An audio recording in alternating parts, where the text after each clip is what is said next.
ILS विधी महाविद्यालयात दणका, बेकायदेशीर शुल्क 6% व्याजासह परत करण्याचे आदेश।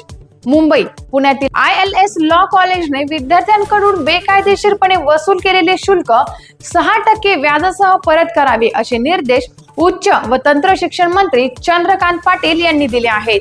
मुंबई उच्च न्यायालयाच्या आदेशानुसार नेमलेल्या चौकशी समितीच्या अहवालानंतर हा निर्णय घेण्यात आला।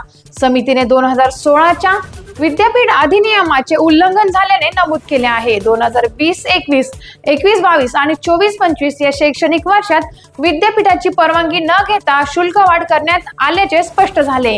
एका याचिकाकर्त्याने 17 वेगवेगळ्या कारणांसाठी अतिरिक्त शुल्क घेतल्याचेही सिद्ध केले।